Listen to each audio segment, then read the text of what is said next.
رجية له هي فام ولو هي وملحمة هي ده حضر الزمان إيه رجية إذا رجية متى من رجية ديسمبر بخلال انتهت التهدئة ولا مجال لتجديد هذه التهدئة، والعدو الصهيوني يتحمل المسؤولية عن انتهاء وانهيار هذه التهدئة لأنه لم يلتزم بأي من استحقاقات التهدئة.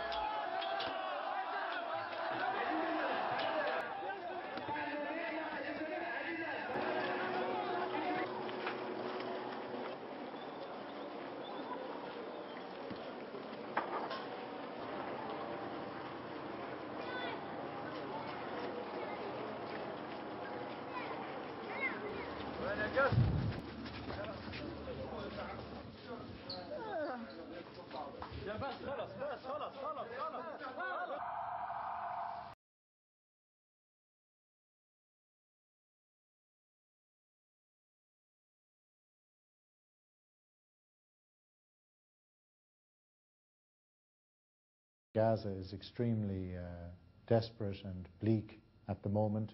The power cuts now, where 600,000 people in Gaza City are without electricity and will be until the power plant can resume its operation, just adds more to the misery of ordinary, decent people, the civilian population. We don't have water. We can't wash anything, not even clean the fish we managed to get days ago. Look here. This is shrapnel from an Israeli missile that fell nearby. It broke the window. The Israelis claim they're not harming civilians or their homes, that Hamas is bearing the brunt of this war. Well, what does this look like to you? I asked her if she blames Hamas for what's happening. No, from the day I was born I have seen missiles and attacks in Gaza. With or without Hamas, Israel punishes us. It's the same story over and over again. The General said he is very concerned at the decision taken today by the Israeli government to declare the Gaza Strip an enemy entity and its announced intent to interrupt essential services such as electricity and fuel to the civilian population. Such a step would be contrary to Israel's obligations towards the civilian population under international humanitarian and human rights law. Today decided it's declaring that Gaza Strip is a hostile territory, and the meaning is that even though when it comes to the humanitarian needs we have our own responsibility, on the other hand all the needs which are more than the humanitarian needs will not be supplied by Israel to Gaza Strip.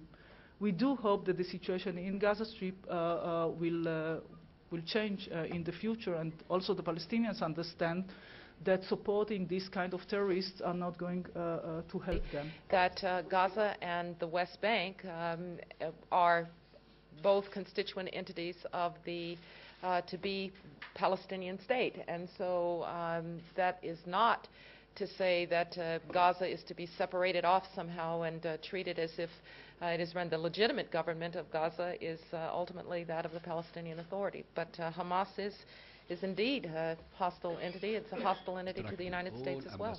The Arab ambassadors to request an urgent meeting of the Security Council, and that the permanent representatives of the Arab countries are going to convene the Council, represent us in the Council, at least in the first phase of the consultations over a resolution on the question of ceasefire and to cease the aggression against the people in Gaza.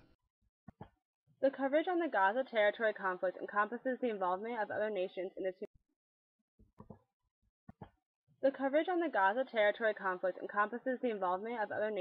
humanitarian dilemma. The violent conflict began when Hamas, the Islamic Resistance Movement, formally terminated the ceasefire with Israel in December 2008. The intention of Hamas is to create one Islamic state in all of Palestine. The group believes some of the land in Israel, mainly the Gaza Strip along the West Bank, belongs to Palestine, which is the underlying cause of the controversy. The United States and Israel have largely blamed Hamas for causing the hostile environment in the area due to their suicide attacks, which have killed Israeli civilians and soldiers. When Hamas gained representation in the Palestinian government in 2006, Israel and Palestine grew further away from meeting an agreement, as Israel refused to remove its citizens and troops from the West Bank, Gaza Strip, and East Jerusalem, Palestine's Hamas government has continued to tighten its security of the region with military forces. With such a strong military presence, the citizens of Gaza have faced many challenges, risks, and inconveniences in their daily lives. Not taking into account the cases of bodily harm surrounding the conflict, there are another handful of other issues as well. The loss of jobs and raw materials for manufacturing and the decrease in the amount of money people live on a day have led the area to become extremely detrimental. Also, the lack of reliable electricity and running water in the crucial environments like hospitals has become a health risk. The Israeli blockade on the Gaza Strip has led to extreme humanitarian violations concerning those living in the region. In addition to the lack of food, medication, etc., Israel has been accused of attacking civilians and not taking into account the necessary measures to preserve civilian life. On the other side, Palestine has been firing rockets and ammunition into Israel. A UN report from the Human Rights Council noted war crimes on both sides of Israel and the Hamas government, which causes the UN to further question its involvement in the conflict. The U.S. and Israeli government have recognized Hamas as being a terrorist organization. The alignment of U.S. and Israeli interests has led U.S. officials to reject supporting the Hamas government, which makes it difficult to provide the proper care for the refugees in the Gaza Strip. The U.S. government refusal to align itself with the Hamas-centered government is based largely in response to U.S. voters. Although there are certain Jewish groups in the United States against Israel's violent approach toward Gaza, many of them are claiming that they have their own right to the land of Gaza. A group of Middle Eastern nations known as the Arab League has not been able to delegate a key leader to the negotiation between Palestine and Israel. Although Egypt has served as a major envoy to the nations in the past, there has been a divide on how to handle the Hamas political influence and the Israeli retaliation. Many nations are unsure of Hamas's intentions. They believe an agreement to a ceasefire in exchange for the withdrawal from the Jewish state is only a temporary ploy for other motives. Overall, the involvement of nations abroad has muddled and distorted the reality of the Gaza conflict. Lack of humanitarian support and aid is caused by nations to citizens of Gaza.